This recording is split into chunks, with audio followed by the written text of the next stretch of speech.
বলে আমাদের নবীর জীবনে এমন ঘটনা ঘটেছিল। আল্লাহর নবী আল্লাহ রাসূল কে এক সাহাবী দাওয়াত দিলেন।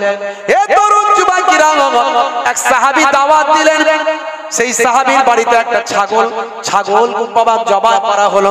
আল্লাহর নবীকে মেহমানদারি করাবেন, সাহাবায়ে কেরামদের মেহমানদারি করাবেন।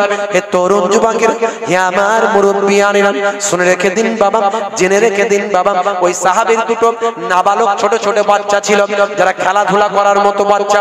সেই বাচ্চারা দেখলো ছাগলকে কেমন করে জবাই করা হলো, আব্বা কেমন করে ছাগলকে জবাই করলো, এটা তারা দেখলো। দেখে তারা আনন্দ পেল। হে তরুণ যুবকেরা, বাচ্চা বয়স, ছোট বয়স, তারা তো ভাবে না, তাদের সে ভাবারও ক্ষমতা নাই। ওই ছুরিটা কোথায় রেখেছে দেখলো। এইভাবে তারা দেখে নিয়ে ছুরিটা হাতে নিয়ে দুজন লুকিয়ে গেল। লুকিয়ে গিয়ে তারা ওই ছাগল সাজলো, একজন ছাগল সাজলো আর একজন জবাই করার জন্য সাজলো। এইভাবে বড় ভাই ছোট ভাইকে জবাই করে ফেললো।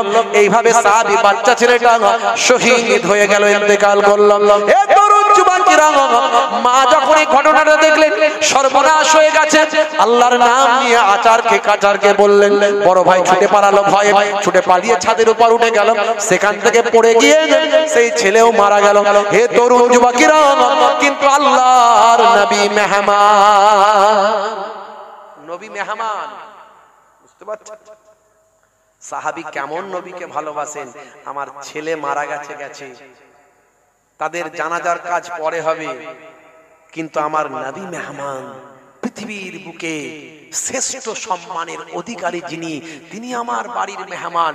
সেই মেহমানদারিতে কোনো ঘাটতি যেন না হয়, আমার নবী যেন কোনোভাবে বুঝতে না পারেন, তাহলে হয়তো নবী আর আমার বাড়ির মেহমান হবেন না। বাচ্চা দুটোকে অন্য ঘরে সুন্দর করে চাপা দিয়ে রেখে দিয়ে নিজেদের চোখের পানি মুছে নিয়ে বুককে শক্ত করে নবীকে ওয়েলকাম জানানোর জন্য প্রস্তুত হলেন।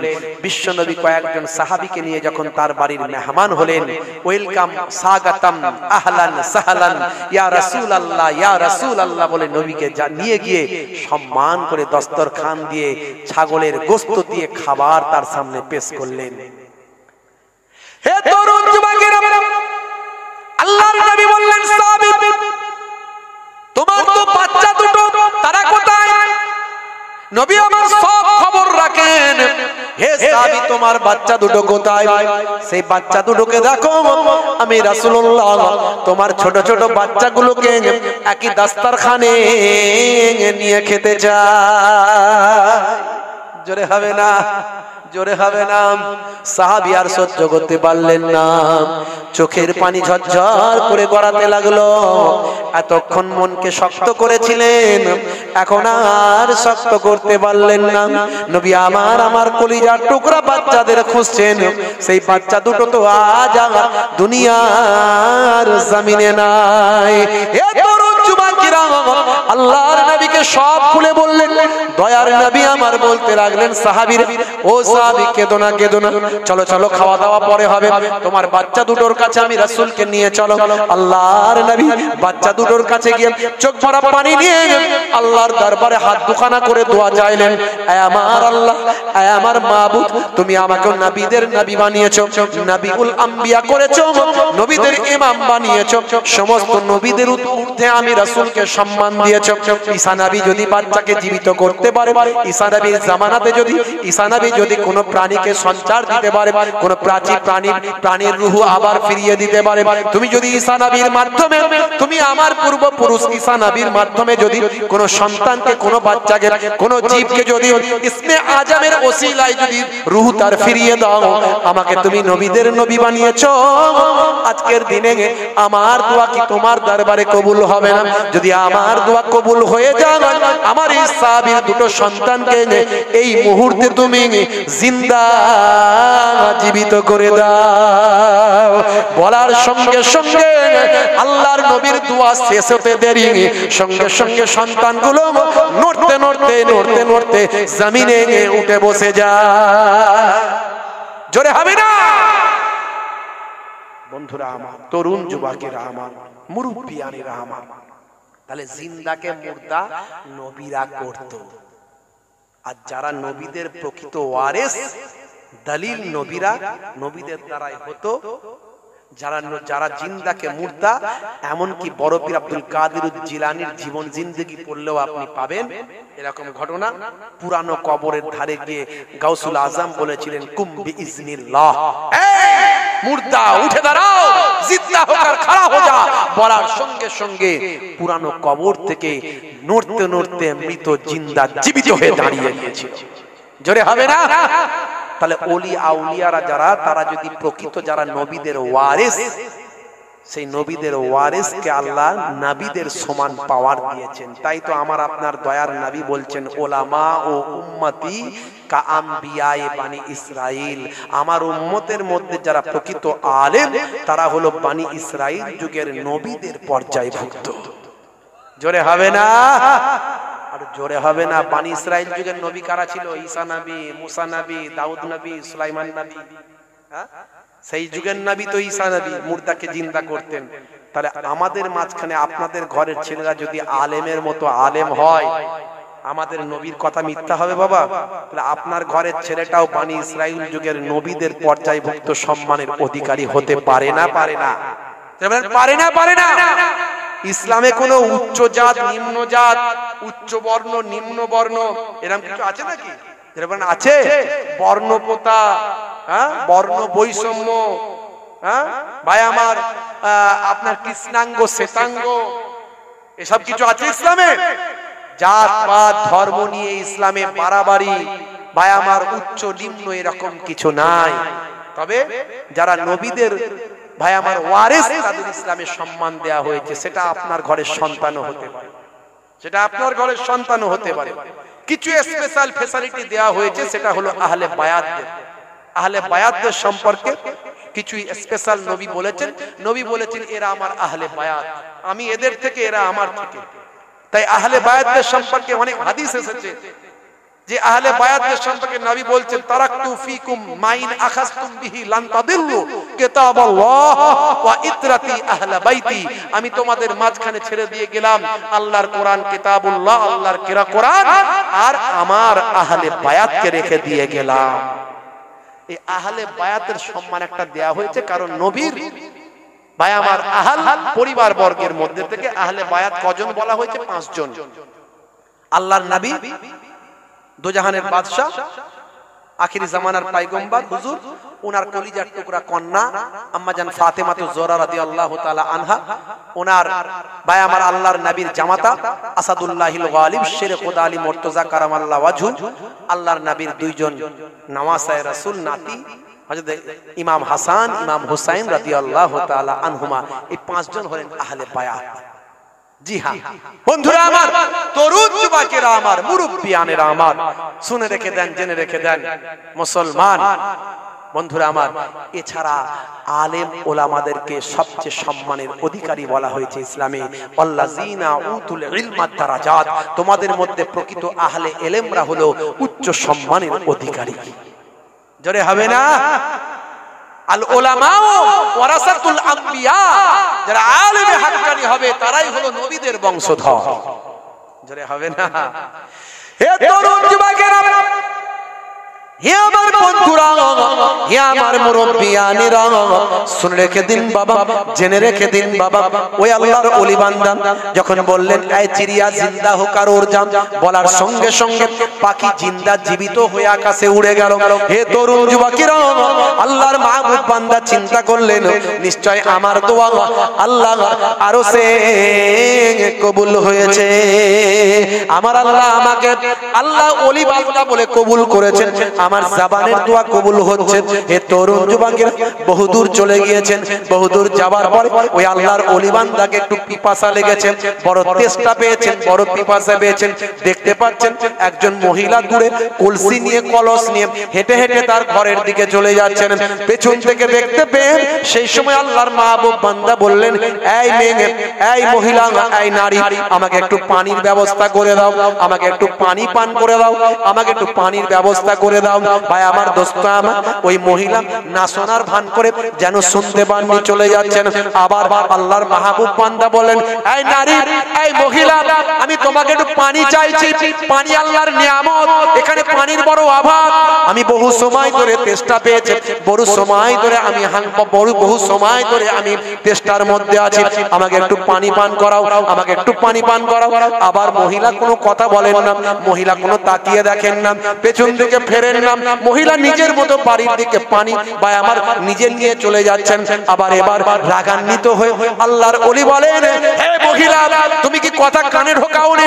একটু পানি কি মানুষকে খাওয়ানো যায় না? পানির সময় পানি চাইলে কি মানুষকে দিতে হয় না?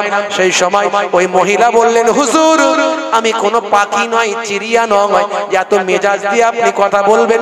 এই চিড়িয়া মারজা বললে মরে যাবেন, এই চিড়িয়া জিন্দা হোকার উড়জা বললে উড়ে যাবে। জোরে হবে না? আর জোরে হবে না? আল্লাহর ওলি বলে, এটা তো এখান থেকে শত শত মাইল আগের ঘটনা, এ তো এখানের ঘটনা নয়। এই মহিলা জানলো কেমন করে? এই মা জানলো কেমন করে? আল্লাহর ওলি বুঝতে পারলেন, এই মা সাধারণ মহিলা নয়, এ তো আল্লাহর ওলি বান্দি। হে তরুণ যুবকেরা, পানি খাওয়া বাদ দিয়ে একথা শুনে যেন তার তৃষ্ণা মিটে গেল।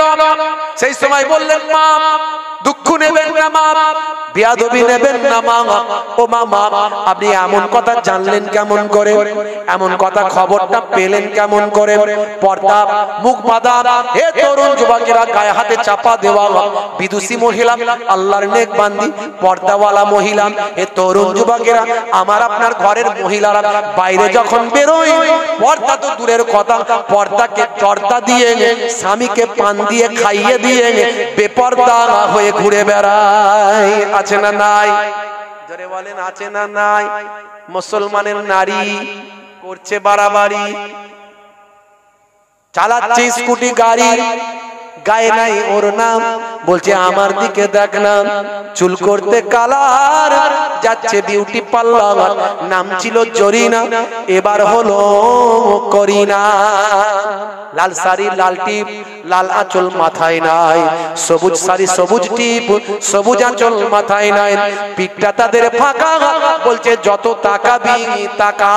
স্বামী মনে মনে করছে, আমার বউকে নায়িকা লাগছে তো, দেখ কেমন লাগে। আছে না নাই? মুসলমানের নারী, হাই রে হাই,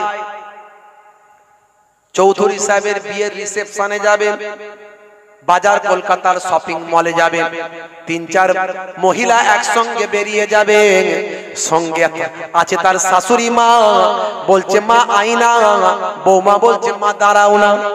আয়নার কাছ থেকে মন উঠতে চায় না, চুলটা হেলায়, ঘাটটা নাড়ায়, গাল পালিশ আর ঠোঁট পালিশ লাগায়, পালিশের উপর পালিশ মারে ভাই। শেষে বলে, দেখ আমার খোপরা জানো প্রিয়াঙ্কা চোপড়া। মুসলমানের নারী চালাচ্ছে স্কুটি গাড়ি, মুসলমানের নারী করছে বাড়াবাড়ি, হে মুসলমানের নারী হয়ে যাবেন না আনারি। মেরাজে গিয়ে আল্লাহর নবী 6 ধরনের মহিলার শাস্তি হতে দেখেছিলেন। আম্মা জান ফাতেমাকে ঘটনাটা শুনিয়েছিলেন, উপস্থিত ছিল শেরে খোদা আলী মুর্তজা। অনেকে বলে এই হাদিসটার সহি সানাদ ঠিক নাই। হে তরুণ যুবকেরা, কিন্তু অন্যান্য হাদিসগুলোকে যদি একত্রিত করা হয়, এই হাদিসটা তখন প্রমাণিত হয়ে যায়। হে তরুণ যুবকেরা, 6 শ্রেণীর নারীর শাস্তি পেতে দেখেছিলেন আল্লাহর নবী। তার মধ্যে এক শ্রেণীর নারী, ভাই আমার, তাকে চুলটা টেনে বেঁধে দেওয়া হয়েছে, চুল ধরে টাঙিয়ে দেওয়া হয়েছে। সেই মহিলা চুল দেখিয়ে ঘুরে বেড়াতো। ভাই আমার, দোস্ত আমার, মহিলাদের চুল ঢেকে রাখার জন্য না খুলে রাখার জন্য? মহিলাদের চুল হলো সৌন্দর্যের প্রতীক, চুল হলো মহিলাদের সৌন্দর্য। সেই সৌন্দর্য দেখানোটা যাবে একমাত্র স্বামীর কাছে, দেবরের কাছেও দেখানো চলবে না। ঘরের অনেক বৌমারা আছে, বলে স্বামী আমার যাক, দেবর আমার থাক। আছে না নাই? স্বামীর সঙ্গে হাসি মুখে কথা বলতে চায় না, সবসময় কপালকে একদম পুরো বাংলার 5 করে রেখে দিয়েছে। কেন রে ভাই? স্বামীকে কি কিনে আনতে বলেছে, 3500 টাকা দাম। স্বামী বলেছে কিছুদিন দাঁড়াও, এখন পয়সা নাই, একটু ইনকাম হোক, বাজার খারাপ। দেওরের সঙ্গে খুব হাসি মজা, খুব আনন্দ। চাস্তো ভাই ফুফুতো ভাই এলে তার আর রক্ষে নাই, কি খাবি খা ভাই। বুঝতে পারছেন? রাগ করবেন না বাপ। শালিরা এখন জামাইয়ের সঙ্গে বেশি ঘুরতে, দোলা ভাইয়ের সঙ্গে ঘুরতে বেশি পছন্দ করে শালিরা, দেখবে।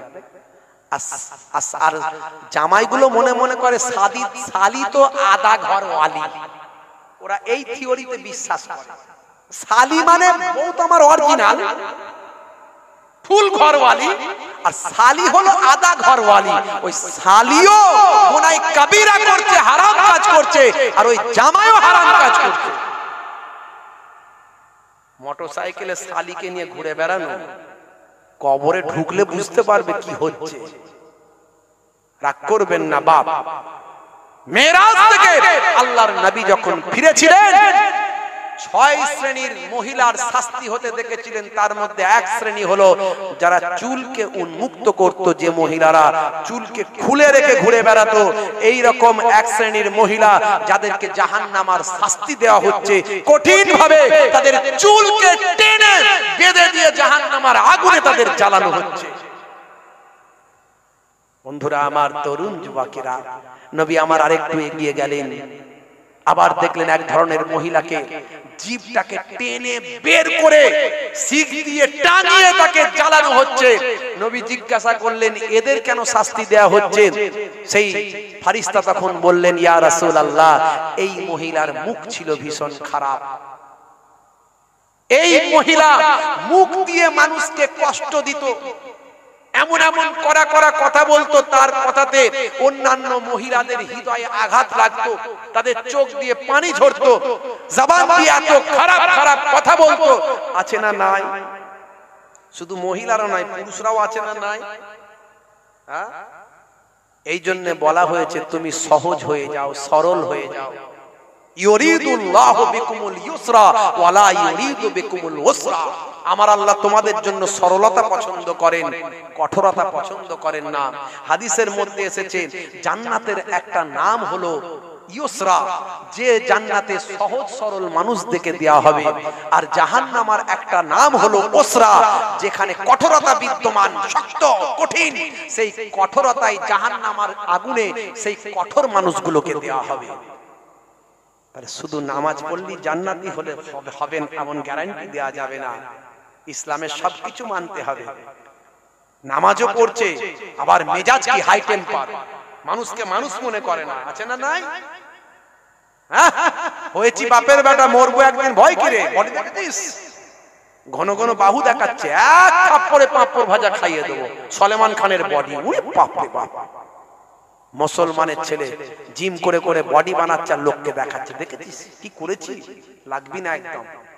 পকেটে পয়সা হয়েছে, দুটো ভেরির মালিক হয়েছো, দুটো ইট ভাটার মালিক হয়েছো, নেতা হয়েছো, জমিদার হয়েছো, কিছু কারবার করেছো, কিছু ব্যবসা করে সম্পদ মালিক হয়েছো। বলছে ঘরে গিয়ে মেরে আসবো, তুলে নিয়ে আসবো ঘর থেকে। তার লোক বল নাই, জল বল দেয়, কাঁদছে। আহারে, কত বড় কথা বললো 10টা লোকের সামনে, আমার হৃদয়টাকে জ্বালিয়ে দিল। আল্লাহ, আমার ক্ষমতা নাই, আমার লোক বল, টাকা বল, অর্থ বল, ক্ষমতা বল নাই, আমি তোমার কাছে ছেড়ে দিলাম, তোমার কাছে ছেড়ে দিলাম। বিশ্বনবীর হাদিস, রাসূল বলছেন, দাওয়াতুল মাজলুমে, দাওয়াতুল মুসাফিরে, দাওয়াতুল ওয়ালিদি আলা ওয়ালাদিহি, তিন শ্রেণীর ডাক আল্লাহর আরশে তৎক্ষণাৎ কবুল হয়ে যায়। তার মধ্যে একটা হলো মাজলুম ব্যক্তি, যার উপর অত্যাচার করা হয়েছে, সে যদি অত্যাচারের বদলা না নিয়ে আল্লাহর উপর ছেড়ে দেন, ফয়সালাটা আমার আল্লাহই করে দেবে। জোরে বলেন, জোরে হবে না? হে তরুণ যুবকেরা, হে আমার বন্ধুরা, শুনে রেখে দিন বাবা, জেনে রেখে দেন, আল্লাহর নবী, নূর নবী, আমার দয়ার নবী, আখির জামানার পয়গম্বর, জগতের শেষ নবী জনাবে মুহাম্মদুর রাসূলুল্লাহ সাল্লাল্লাহু আলাইহি ওয়াসাল্লাম সোনার জবানে বললেন, হে দুনিয়ার মানুষ, শুনে রেখে দাও, তাদারিসুল ইলম, ইলমের দার্স নাও, ফিল লাইলে, রাতের বেলা, সাতান, 1 ঘন্টা। যদি দার্সের মতো দার্স হয়, ওয়াজের মতো ওয়াজ হয়, লেকচারের মতো লেকচার হয়, বক্তব্যের মতো বক্তব্যটা হয়, আর শ্রোতা যদি মন দিয়ে শোনে, শোনার মতো যদি শোনে, 1 ঘন্টা যদি আলোচনার মতো আলোচনা হয়, হে তরুণ যুবকেরা, হে আমার মুরব্বিয়ানেরা, শুনে রেখে দিন বাবা, জেনে রেখে দিন বাবা, দয়ার নবী বলেন খায়রুম মিন আহিয়াইহা, সারা জীবন, হে তারা সারা জীবনের যত আমল আছে, নেক আমলগুলো আছে বাবা, নফল আমলগুলো আছে, এই সারা জীবনের নফল ইবাদতের থেকে 1 ঘন্টা দিনের তালিম নেওয়া অনেক বেশি ভালো। জোরে হবে না? আর জোরে হবে না? আমার যুবকেরা, মুরব্বিয়ানেরা, বাপজিরা, একটু পরিবর্তনের চিন্তা ভাবনা নিয়ে ওয়াজ শুনতে হবে। যে ওয়াজেতে পরিবর্তন হব আমরা, লাইফ স্টাইল চেঞ্জ হবে। হে তরুণ যুবকেরা, হে আমার বন্ধুরা, শুনে রেখে দিন বাবা, জেনে রেখে দেন, আমার আল্লাহ আপনাকে আমাকে আশরাফুল মাখলুকাত করলেন, সৃষ্টির শ্রেষ্ঠ জীব হিসাবে বানালেন। গরুর থেকে ভালো করলেন, গাধার থেকে ভালো করলেন, ভেড়ার থেকে ভালো করলেন। হে তরুণ যুবকেরা, বাঘের থেকে ভালো করলেন, সিংহর থেকে সম্মানীয় করলেন। হে তরুণ যুবকেরা, হাতির থেকেও সম্মান বেশি দিলেন। একটা মানুষ ইচ্ছা করলে 10টা হাতিকে কন্ট্রোল করতে পারে, একটা মানুষ ইচ্ছা করলে 10টা বাঘকে কন্ট্রোল করতে পারে, কিন্তু 10টা বাঘ মিলে একটা মানুষকে কি কন্ট্রোল করতে পারবে? যারা বলেন পারবেন? পারবে না। 10টা হাতি মিলে একটা মানুষকে কন্ট্রোল করতে পারবে না। তাহলে মানুষ আর হাতির মধ্যে তফাৎটা কোথায়? মানুষ আর বাঘের মধ্যে তফাৎটা কোথায়? বাঘের শক্তির কাছে মানুষ পারবে না, হাতির ক্ষমতার কাছে মানুষ পারবে না, কিন্তু মানুষ যেখানে পারবে বাঘ সেখানে পারবে না, মানুষ যেখানে পারবে হাতি সেখানে পারবে না। মানুষের মধ্যে আল্লাহ এমন জিনিস দিয়েছেন যা পৃথিবীর অন্য কোন মাখলুককে আমার আল্লাহ দেন নাই। সেটা আর অন্য কিছু নয়, সেটা হলো আপনার আমার বুদ্ধি, দিমাগ। সেই দিমাগের দ্বারা আপনি কি বুঝছেন? আল্লাহর ইবাদত করতে হবে না, তাই তো? এই দিমাগে আমরা কি বুঝছি? নামাজ পড়া লাগবে না, রোজা রাখা আমাদের লাগবে না, এই আল্লাহর দ্বীনে যে হুকুমগুলো আছে হুজুররা যা বলে এগুলো সব কোনো ভিত্তি নাই, এসব বলার কোনো এসব কথা মানার দরকারই নাই। এটাই কি দিমাগ বলছে? বুদ্ধিতে কি এটাই বলছে? একবার কল্পনা করুন, যার সৃষ্টি আছে তার স্রষ্টা আছে, যার সৃষ্টি আছে তার স্রষ্টা আছে, যার ক্রিয়া আছে তার কর্তা আছে। কর্তা ছাড়া ক্রিয়া হয় না। হয় ভাই? যেটা বলেন হয়। এই মাইকটা সৃষ্টি আছে, তার মানে আমি না দেখলেও এর স্রষ্টা আছে। আমি দেখিনি কে তৈরি করেছে, কিন্তু আমি জানি, আমার দিমাগ বলছে, বুদ্ধি বলছে এই মাইকটা অটোমেটিক হয়নি। কথা ঠিক না ভুল? জোরে বলেন। এই যে প্যান্ডেলটা দেখছেন, কে তৈরি করেছে আমি জানি না, কিন্তু প্যান্ডেলটা কেউ না কেউ তৈরি করেছে, কারণ এটা সৃষ্টি হয়েছে মানে এর স্রষ্টা আছে। আর আমরা গতানুগতিক, আমরা আমাদের শিক্ষা জীবন থেকে জানি কর্তা ছাড়া ক্রিয়া হয় না। তাহলে আকাশটা তৈরি করেছেন কে? চাঁদ তৈরি করেছেন কে? সূর্য তৈরি করেছেন কে? আমরা যে বাতাস নিচ্ছি, এই যে বাতাস আমরা দেখতে পাচ্ছি না, কিন্তু বাতাস অনুভব করছি, বাতাস হাওয়াটা এসে লাগছে। আবার যখন বাতাস নাই আমরা বলছি কি গরম, একটুও বাতাস চলেনি, গাছের পাতা নড়েনি, বলছে না? তাহলে এই যে বাতাস, এই বাতাস থেকে আমরা কি নিচ্ছি বলেন? আমরা কি গ্রহণ করছি? অক্সিজেন গ্রহণ করছি। আচ্ছা বলুন তো, বাতাসে কি ভাগ করা আছে অক্সিজেন? বাতাসে কি অক্সিজেন ভাগ করা আছে? অক্সিজেনটা কি? এটা একটা গ্যাস। এটা কি? এটা একটা গ্যাস। বাতাসে অক্সিজেন পরিমাণ নাইট্রোজেনের থেকে অনেক কম। নাইট্রোজেন 70%-এরও বেশি। বাতাসে যে পরিমাণ গ্যাস আছে তার মধ্যে নাইট্রোজেন 70%-এরও বেশি। তারপরে আপনার আছে অক্সিজেন আছে, কার্বন ডাই অক্সাইড আছে, হিলিয়াম আছে, নিয়ন আছে, আরো ইত্যাদি ইত্যাদি আছে। আমরা যে অক্সিজেনটা নিচ্ছি, আমাদেরকে কেউ কি বাতাস থেকে ফিল্টার করে ঢুকিয়ে দিচ্ছে নাকি? কোন মানুষ ঢুকিয়ে দিচ্ছে ফিল্টার করে? অটোমেটিক আমাদের ভিতরে আল্লাহর কুদরতি ফিল্টারে সমস্ত কিছু বাতিল হয়ে গেল। নাইট্রোজেন বাদ, কার্বন ডাই অক্সাইড বাদ, হিলিয়াম বাদ, আরো ইত্যাদি ইত্যাদি যা গ্যাস আছে সব বাদ, কেবলমাত্র সেখান থেকে ফিল্টার করে অক্সিজেনটা আল্লাহ আমাদের ভিতরে ঢুকিয়ে দিচ্ছে। জোরে হবে না? আর জোরে হবে না? কার ক্ষমতা? কোনো মানুষ তৈরি করছে? যারা বলেন পৃথিবীর শ্রেষ্ঠ জীব মানুষ, এটা কি মানুষ তৈরি করছে? হে তরুণ যুবকেরা, হে আমার বন্ধুরা, হে আমার মুরব্বিয়ানেরা, শুনে রেখে দিন বাবা, জেনে রেখে দিন বাবা, বিগ ব্যাং থিওরি বলে একটা থিওরি আছে। ভালো করে রিসার্চ করবেন, জানবেন, আপনারা গবেষণা করে দেখবেন। ভাইরা আমার, তরুণ যুবকেরা আমার, বিগ ব্যাং থিওরি বলে একটা থিওরি আছে বাবা।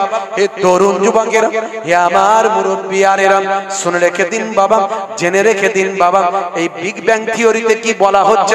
বিগ ব্যাং থিওরিতে বলা হচ্ছে পৃথিবীতে যা কিছু দেখছো, নবমণ্ডল ভূমণ্ডলে যা কিছু দেখছো, সবকিছুই আসলে একটা বিন্দুর মধ্যে ছিল। এই বিন্দুতে যখন বিস্ফোরণ হলো, বিন্দুতে বিস্ফোরণ হওয়ার সঙ্গে সঙ্গে আকাশ তৈরি হয়ে গেল, চাঁদ সেখানে চলে গেল, সূর্য সেখানে চলে গেল, নক্ষত্ররা সেখানে চলে গেল, উপগ্রহরা সেখানে চলে গেল। হে তরুণ যুবকেরা, জমিনটা জমিনে ছিটকে চলে এলো, জমিন তৈরি হয়ে গেল, জমিনে পাহাড় তৈরি হয়ে গেল, জমিনে সমুদ্র তৈরি হয়ে গেল, জমিনে নদী তৈরি হয়ে গেল। এটাই হলো বিগ ব্যাং থিওরি। এই বিগ ব্যাং থিওরিতে বলা হচ্ছে এটা একটা ইলাস্টিকের মতো, যেমন গাডার রাবার, রাবারকে বাড়ালে বেড়ে যায়, আবার ছেড়ে দিলে সংকুচিত হয়ে যায়। এমন একটা সময় আসবে, বিগ ব্যাং থিওরিতে বলা হচ্ছে যত কিছু ইলাস্টিকের মতো ছড়িয়ে আছে, নবমণ্ডল ভূমণ্ডলে যা কিছু আছে, সব আবার একটা বিন্দুতে ফিরে আসবে। এর নাম বিজ্ঞানীরা দিচ্ছে big bang, big bang theory. ভাই আমার, এটা কিন্তু আজকে একবিংশ শতাব্দীতে গবেষণা হয়েছে। এই একবিংশ শতাব্দীতে বিজ্ঞানীরা এই থিওরিটা আবিষ্কার করেছে। কিন্তু আল্লাহর কি কুদরত বোঝা বড্ড দায়। হে মুসলমানেরা, আপনি ভালো করে চিন্তা করে দেখুন, আজ থেকে 1450 বছর আগে এই বিগ ব্যাং থিওরিটা আল্লাহর কোরআনে পাওয়া যায়। এত সুন্দর কথা শোনালাম, সুবহানাল্লাহ বলতে পারলেন না? কিসে সুবহানাল্লাহ বলবেন? হে তরুণ যুবকেরা, যদি বলেন হুজুর প্রমাণ কোথায়, আল্লাহর কোরআনে কেমন করে বলা হয়েছে? আমি এর আগে অনেক বক্তব্যের মধ্যে আমি বলেছি, যত বিজ্ঞানের আবিষ্কার বাড়বে, তত আল্লাহর কোরআনকে মানুষ সঠিকভাবে বুঝতে পারবেন, তত বেশি আল্লাহর কোরআনের দিকে মানুষ ঝুঁকে পড়বেন। যত বিজ্ঞানের আবিষ্কার বাড়বে, হে তরুণ যুবকেরা, হে আমার মুরব্বিয়ানেরা, দেখুন আজকে যখন বিজ্ঞান এই একবিংশ শতাব্দীতে, ভাই আমার দোস্ত আমার, অষ্টদশ শতকের কথা আমি বলছি না ভাই আমার, 19 শতকের কথা আমি বলছি না, বিংশ শতকের কথা আমি বলছি না, আজকে একবিংশ শতকের কথা বলছি। এই একবিংশ শতকে যখন বিগ ব্যাং থিওরি আবিষ্কার হলো, তখন দেখতে দেখতে পাওয়া যায় আল্লাহর কোরআনে 1450 বছর আগে এই বিগ ব্যাং থিওরিটা আমার আল্লাহ জানিয়ে দিয়েছেন। বিজ্ঞানের আবিষ্কার হলে আল্লাহর কোরআন দ্বারা প্রমাণিত হয়ে যায়। যত বিজ্ঞানের আবিষ্কার বাড়বে, তত আল্লাহর কোরআনকে বোঝা যাবে। হে তরুণ যুবকেরা, সূরার নাম হলো সূরা আম্বিয়া, আয়াত নাম্বার হলো 30 নাম্বার আয়াতে আমার আল্লাহ রাব্বুল আলামিন জানিয়ে দেন, আওয়ালাম ইয়ারাল্লাযিনা কাফারু আন্নাস সামাওয়াতি ওয়াল আরদা কানাতান রাতকান ফাফাতাকনাহুমা। এই জায়গায় আমার আল্লাহ কি বলছেন? যারা কুফরি করে তারা কিভাবে দেখে না, তারা কি দেখে না যে আকাশ মণ্ডলী ও পৃথিবী মিলেমিশে ওতপ্রোত ভাবে ছিল। তারা আকাশ মণ্ডলী এবং পৃথিবী তারা মিলেমিশে একাকার হয়েছিল। তারা কি দেখে না?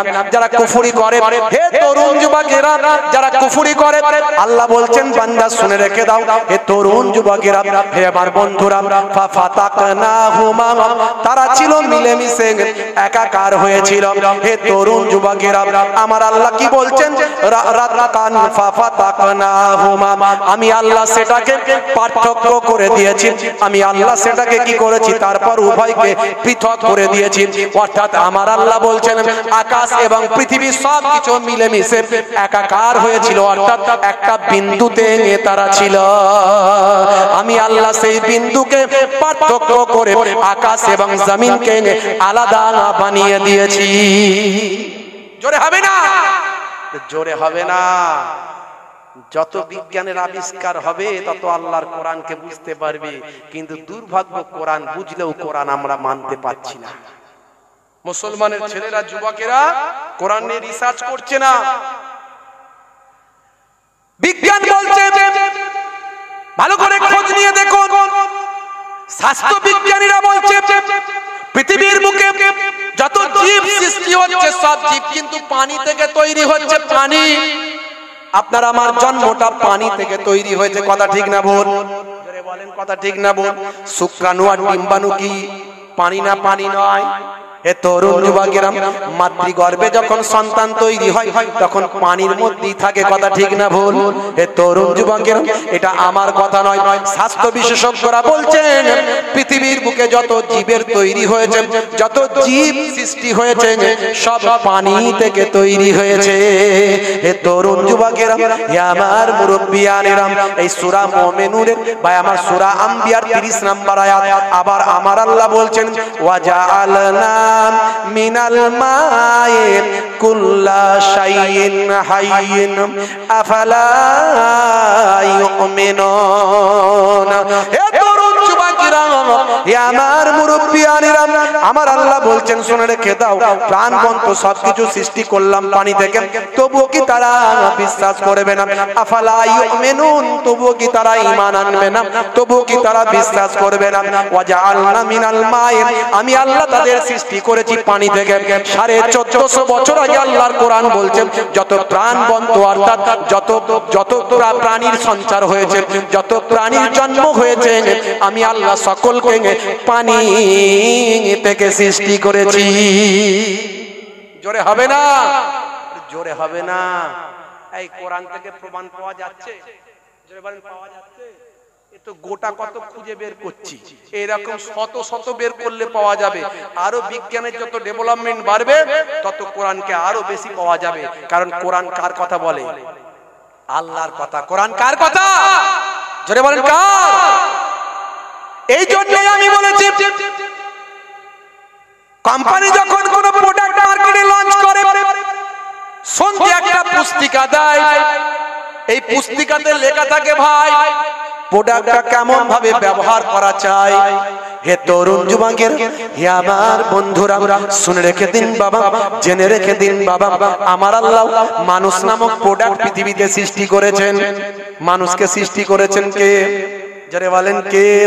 আমার আল্লাহ বলছেন লাকাদ খালাকনাল ইনসানা ফি আহসানি তাকবীম, মানুষকে আমি আল্লাহ সর্বাপেক্ষা সুন্দর করে সৃষ্টি করেছি।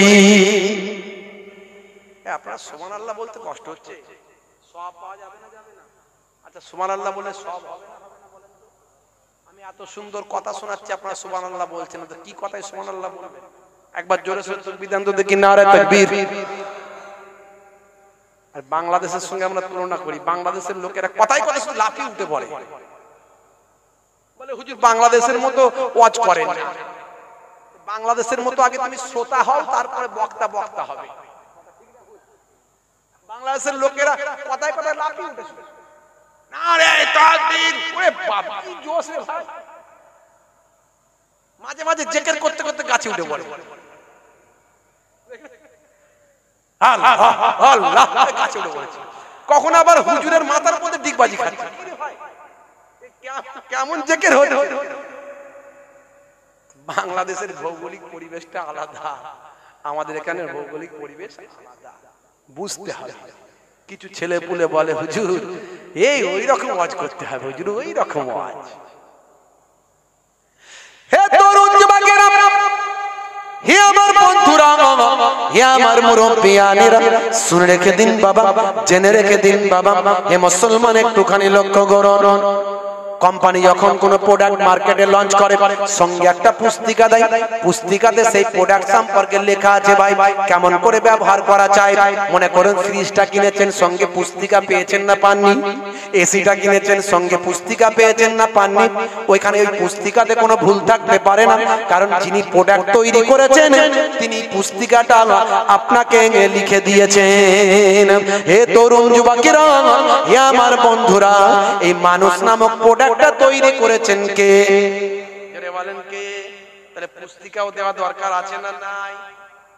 আছে না নাই? মানুষ নামক প্রোডাক্টটা তৈরি করেছেন যিনি, যুগে যুগে পুস্তিকাও পাঠিয়ে দিয়েছেন তিনি। দাউদ নবীর জামানাতে পুস্তিকা দিয়েছেন, ঈসা নবীর জামানাতে পুস্তিকা দিয়েছেন, আদম নবীর জামানাতে সহিফা দিয়েছেন, ইব্রাহিম নবীর জামানাতে সহিফা দিয়েছেন, মুসা নবীর জামানাতে কিতাব দিয়েছেন, কিতাব দিয়েছেন, পুস্তিকা দিয়েছেন। মুসা নবীর উপর, ঈসা নবীর উপর ইনজিল, মুসা নবীর উপর তাওরাত শরীফ, দাউদ নবীর উপর জাবুর শরীফ, আর আমাদের নবীর উপর আমার আল্লাহ একটা কিতাব দিলেন, উম্মতে মুহাম্মাদের জন্য পুস্তিকা দিলেন। সেই পুস্তিকাটার নাম কি? জোরে বলুন, আর জোরে হবে না? কোরআন মাজিদ। যদি আগুন লাগে ধ্বংস হয়ে যায়, ধ্বংস হয়ে যায় পৃথিবীর সব বইয়ের দোকান, তবু বিশ্ব থেকে হারাবে না পবিত্র কোরআন। জোরে হবে না? এদিককার মানুষের আওয়াজটা কম দিচ্ছে, সামনের কটা ছেলে একটু আওয়াজ তবু দিচ্ছে বলে মজলিসটা একটু মানাচ্ছে। আচ্ছা ভাই, যে মজলিসকে সুন্দর করবে আল্লাহ তাকে দুনিয়া আখেরাতে সুন্দর করবে না করবে না? এটা জান্নাতের বাগান, আওয়াজ জোরে দিলে অসুবিধা আছে? যেমন অসুবিধা আছে, মুখের মাফলাট গুলোকে খুলে দিয়ে আজকে যদি আওয়াজ দিই, হতে পারে আমার আল্লাহ কবুল করে নিতে পারেন। স্লোগানটা আমার দিচ্ছেন, আমার বাপ দাদু নানার দিচ্ছেন না আল্লাহ দিচ্ছেন? কার? যেমন কার? যদি আগুন লেগে ধ্বংস হয়ে যায় পৃথিবীর সব বইয়ের দোকান, তবু বিশ্ব থেকে হারাবে না পবিত্র কোরআন। এদিক থেকে জোরে দিন একটু, জোরে হবে না? আর জোরে থেকে হবে না? করবে কেমন করে কোরআন ধ্বংস আগুনের তেজ, করবে কেমন করে কোরআন ধ্বংস আগুনের তেজ, আছে বিশ্বে ভরা অগণিত কোরআনে হাফেজ। তারা ছাপি আসমানি গ্রন্থ, তারা ছাপি আসমানি গ্রন্থ, বাঁচাবে ইসলামের সম্মান, তবু বিশ্ব থেকে হারাবে না পবিত্র কোরআন। জোরে হবে না? ভারতের একজন প্রাক্তন ভাই আমার প্রাইম মিনিস্টার, ভারতের একজন প্রাক্তন প্রাইম মিনিস্টার, তিনি একজন হিন্দি কবি, বিখ্যাত একজন হিন্দি কবি। তিনি বলেছিলেন এক সময় আফসোস করে, হে মুসলমানেরা, তোমরা কোরআন চিনলে না, তোমরা কোরআন পড়লে না, কোরআন বুঝলে না, কোরআন চিনলে না। কথাটা একেবারে সত্য কথা। আমাদের এখানে যদি 500টা লোক থাকে, আমাদের 500 জনের বাড়িতে অন্তত 2 পিস করে কোরআন মাজিদ ধরা হয়, 1000 পিস কোরআন আছে না নাই? 1000 কোরআন মাজিদ ঘরে আছে। 500টা লোকের বাড়িতে যদি জিজ্ঞাসা করা হয় প্রত্যেকদিন একজন করে হলেও কি কোরআন মাজিদ পড়ে? যাদের বাচ্চাগুলো মসজিদে পড়তে যায় তারা হয়তো কোরআন মাজিদ নিয়ে যায়, বাকিরা বলবে হুজুর পড়ি না, ওই ভালো করে তোলা আছে। আমাদের সাবে বেরাত, সাবে বারাত, সাবে মেরাজ, এই সমস্ত গুরুত্বপূর্ণ দিনগুলোতে পড়া হয়।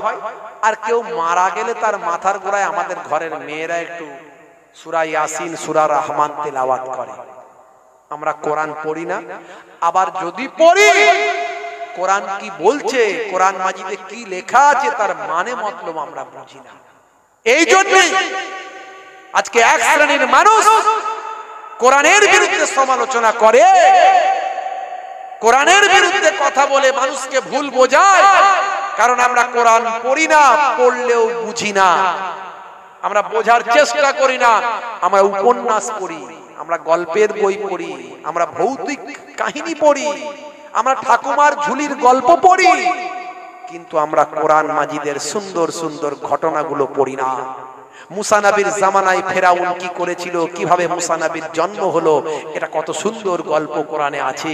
আমরা সেটাকে পড়লে আমাদের পড়াও হতো, জানাও হতো, প্রত্যেকটা অক্ষরের বিনিময়ে আল্লাহ 10টা করে সওয়াবও দিত। জোরে হবে না?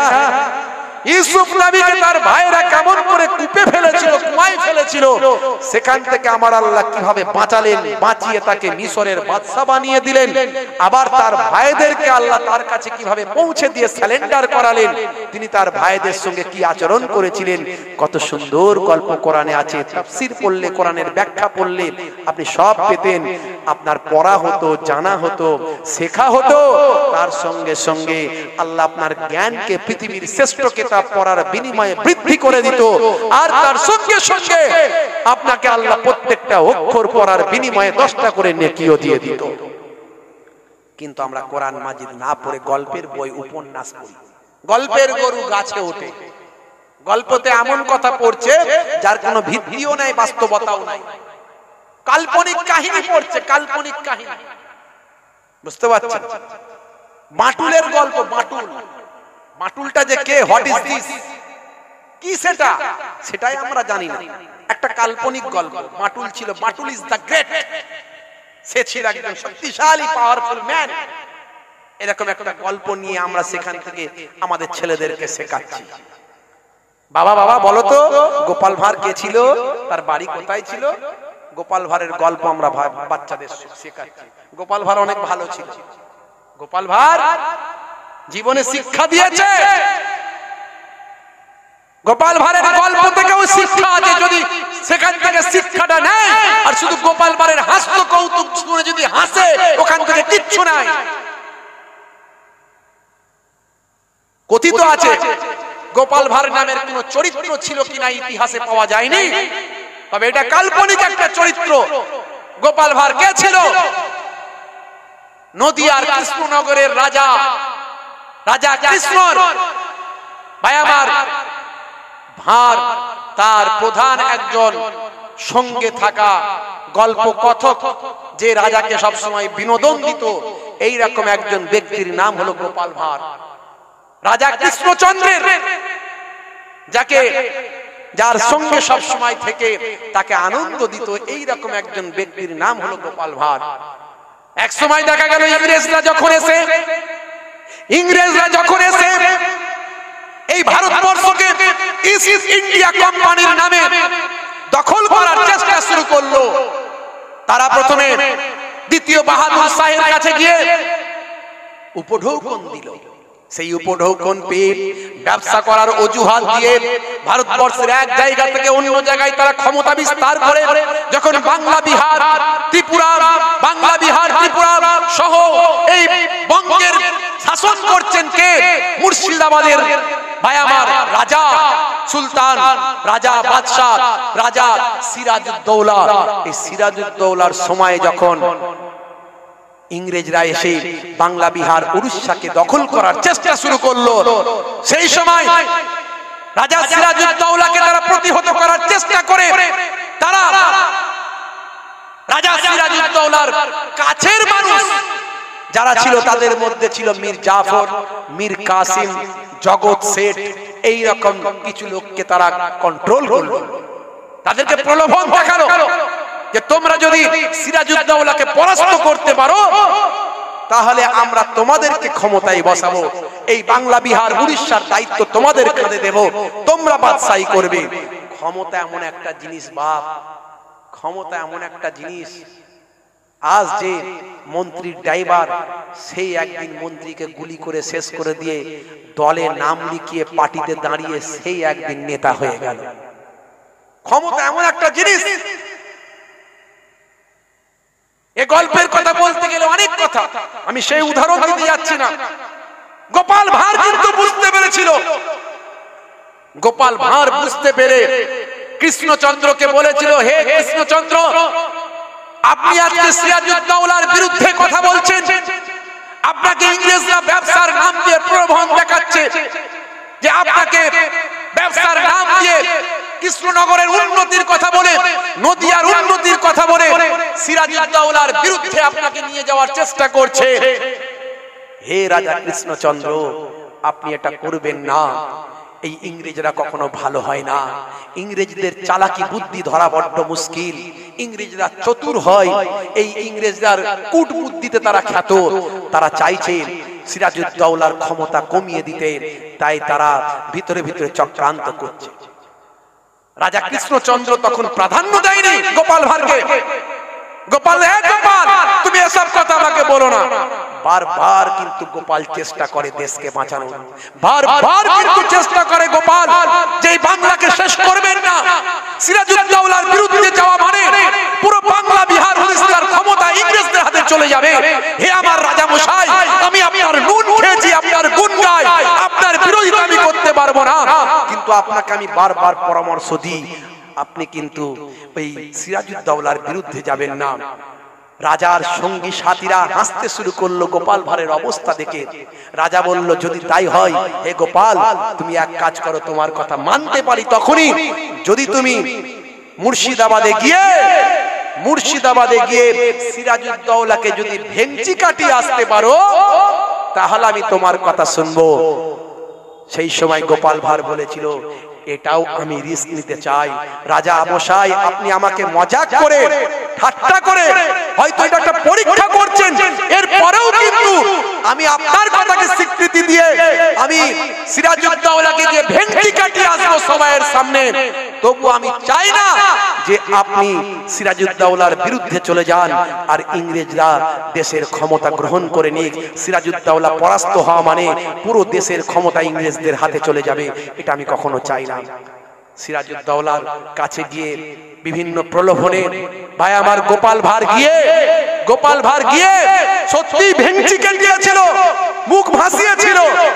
আপনারা জানেন না এই গল্প, এটা কাল্পনিক হলেও আমি যদিও প্রথমেই বলেছি গোপাল ভাঁড় নামের কোন চরিত্র ছিল কিনা ইতিহাসে তার নাম পাওয়া যায়নি, কিন্তু এটা একটা কাল্পনিক চরিত্র হলেও এর মধ্যে চরম একটা শিক্ষা আছে। কিন্তু গোপাল ভাঁড়ের হাসি কৌতুক নিয়ে লোকে মেতে আছে, তার কাছ থেকে শিক্ষা কিছু পায়নি। গোপাল ভাঁড় মুর্শিদাবাদে গিয়ে সিরাজউদ্দৌলাকে ভেঙচি কাটিয়েছিল, এর ফলে তাকে জেলবন্দী হতে হয়েছিল। পরবর্তীকালে গোপাল ভাঁড়কে দেখে তারা মনে করলো ভাই আমার যে এর মাথার ডিফেক্ট আছে, এই মনে করে বাদশা বলল ছেড়ে দাও, ওর মাথার ডিফেক্ট আছে তাই মুখ ভাসিয়েছে, ওকে ছেড়ে দাও। গোপাল ভাঁড় এমন একটা অ্যাক্টিং করে বেরিয়েছে, যখন মুর্শিদাবাদ ভাই আমার নদিয়ায় গিয়ে রাজা কৃষ্ণচন্দ্রকে বলল, হে রাজা কৃষ্ণচন্দ্র, প্রমাণ আছে তারা ষড়যন্ত্র লিপ্ত হয়েছে, মীর জাফর, মীর কাসিম, জগৎ সেন, এরা সব ষড়যন্ত্র লিপ্ত হয়েছে, কিন্তু আপনার কথা মতো আমি গিয়ে ভেঙচি কেটিয়ে এসেছি, আমি মুখ ভাসিয়ে এসেছি। এখন আপনি কথা দিন যে আপনি সিরাজউদ্দৌলার বিরুদ্ধে যাবেন না, এ বাংলা বিহার, আসাম, বাংলা বিহার, উড়িষ্যাকে বাঁচাবেন, এই বাংলার ক্ষমতাকে ঠিক রাখবেন, না হলে ইংরেজদের হাতে ক্ষমতা চলে যাবে, ইংরেজরা ভীষণ চতুর। তারপরেও কিন্তু এত কিছু ঘটনার পরে রাজা কৃষ্ণচন্দ্র যখন গোপালের কথা মানল না, গোপাল তখন মনের দুঃখে কৃষ্ণচন্দ্রের ভাই আমার রাজ দরবার ছেড়ে, নদিয়ার কৃষ্ণনগর ছেড়ে তখন নিজে আত্মগোপন করেছিল, চলে গিয়েছিল। এইভাবেই গোপাল ভাঁড়ের জীবন হারিয়ে গিয়েছিল। এই কথার দ্বারা এটুকু প্রমাণ হয় গোপাল ভাঁড় কেমন কৃষ্ণচন্দ্রকে ভালোবেসেছে। গোপাল ভাঁড় যার নুন খেয়েছে তার সঙ্গে নেমক হারামি করেনি। গোপাল ভাঁড় শিক্ষা দিয়ে গেছে যে তুমি যার অধীনে আছো তার অধীনস্থ মানুষের কৃতজ্ঞতা স্বীকার করো, তার সবকিছু ত্যাগ তুমি স্বীকার করো, সবকিছু নির্দেশ তুমি পালন করো। যার নুন খেয়েছো তার সঙ্গে নেমক হারামি কোনোদিন করোনি। গোপাল ভাঁড় এই শিক্ষাটা দিয়েছিল। সর্বোপরি গোপাল ভাঁড় শিক্ষা দিয়েছিল, দেশকে ভালোবাসো, দেশের ভালোবাসার জন্য প্রয়োজন হলে জেলে ঢোকো, দেশের ভালোবাসার জন্য প্রয়োজন হলে নিজের জীবনকে উৎসর্গ করো। হতে পারতো সিরাজউদ্দৌলাকে মুখ ভাসানোর কারণে গোপাল ভাঁড়কে ফাঁসি দেওয়া হতে পারতো, কিন্তু সেই ফাঁসিতে ঝুলতেও গোপাল রাজি ছিল, কিন্তু দেশকে ইংরেজদের হাতে তুলে দিতে সে রাজি হয়নি। এটাই সে দেশপ্রেমের নিদর্শন দেখিয়েছিল। গোপাল ভাঁড়কে নিয়ে আজকে লোকে হাস্য কৌতুক করে, গোপাল ভাঁড়ের ভাই আমার বিভিন্ন রকম কথা নিয়ে গল্প করে, কিন্তু গোপাল ভাঁড় যে শিক্ষা দিয়েছে, দেশপ্রেম শিখিয়েছে। আমার নবী 1450 বছর আগে যে কথা বলেছেন, হুব্বুল ওয়াতানি মিনাল ঈমান, দেশপ্রেম হলো ঈমানের অঙ্গ, সেই কাল্পনিক চরিত্র গোপাল ভাঁড়ের জীবনী থেকে প্রমাণ পাওয়া যায়। বন্ধুরা আমার, তরুণ যুবকেরা আমার, মুরব্বিয়ানেরা আমার, আমাদের শিক্ষার অনেক কিছু আছে। আমরা সব কিছু থেকে শেখাটাকে নেব, জানাটাকে নেব। শিক্ষাই হলো জাতির মেরুদণ্ড। সেই শিক্ষায় শিক্ষিত হব, বাচ্চাদেরকে শিক্ষিত করব, বাচ্চাদেরকে সুশিক্ষায় শিক্ষিত করব, স্কুল কলেজ মাদ্রাসা ইউনিভার্সিটি তৈরি করব। আসুন আমরা আমাদের সন্তানদেরকে doctor, engineer, is, IPS, WBCS, আলেম, ওলামা, হাফেজ, কারি, মাওলানা, মুফতি এই সব তৈরি করব। সামান্য কে ভুল করেছে তার ভুলটাকে খোঁজার চেষ্টা করছি, কে কোথায় সামান্য অন্যায় করেছে তার পেছনে কাটি দিচ্ছি। একটা মানুষ পরিপূর্ণ হতে পারে না, তার ভালোও থাকবে মন্দও থাকবে। ইসলাম বলছে তার ভুলটাকে খোঁজো না, বরং সে যেটা ঠিক করেছে, ভালো কাজ করেছে, সেটাকে তুমি গ্রহণ করো। জোরে হবে না? হে তরুণ যুবকেরা, হে আমার বন্ধুরা, শুনে রেখে দিন বাবা, জেনে রেখে দেন। তাহলে আপনাকে আমাকে, আপনার আমার সন্তানকে আলেমে দিন করতে হবে, কোরআন মাজিদ বুঝতে হবে, কোরআন মাজিদ থেকে শিক্ষা লাভ করতে হবে। হে তরুণ যুবকেরা, হে আমার মুরব্বিয়ানেরা, শুনে রেখে দিন বাবা, জেনে রেখে দিন বাবা। একজন হিন্দি কবি তিনি বলেছিলেন, হে মুসলমানেরা, তোমরা কোরআন বুঝলে না, তোমরা কোরআন চিনলে না, কোরআন মাজিদ পৃথিবীতে কেন এলো এটা তোমরা অনুভব করতে পারলে না। হে তরুণ যুবকেরা, হে আমার মুরব্বিয়ানেরা, হিন্দি কবিতার ভাষাতে তিনি বলেছিলেন, আমল কি কিতাব থी, दुआ की किताब बना दिया, अमल की किताब थी, दुआ की किताब बना दिया, समझने की किताब थी, पढ़ने की किताब बना दिया, समझने की किताब थी, पढ़ने की किताब बना दिया। दस्तूरे कायनात का दर्स देने आई थी, दस्तूरे कायनात का दर्स देने आई थी, इसे मदरसों का किताब बना दिया। शुद्ध कुरान मजिद के मदरसार किताब बनिए दीजिए, दस्तूरे कायनात का दर्स देने आई थी, इसे मदरसों का निसाब बना दिया, इसे मदरसों का निसाब बना दिया। मुर्दा कौमों को जिंदा करने आई थी, मुर्दा कौमों को जिंदा करने आई थी, इसे मुर्दों का बख्शाने पे लगा दिया। इस किताब को मुर्दों को, इस किताब से मुर्दों को बख्शाने पे लगा दिया। ऐ मुसलमानों, ये तुमने क्या किया? আমল কি কিতাব থি, দোয়া কি কিতাব বানা দিয়া।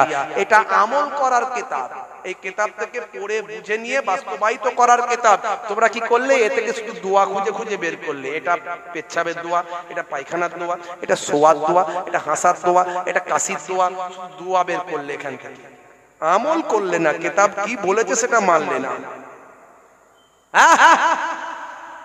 সারা কুল কায়নাত যেটা শিক্ষা দিতে এসেছিল, আর তোমরা শুধু এটা মাদ্রাসার একটা পাঠ্যপুস্তক ছাড়া আর কিছু মনে করলে না।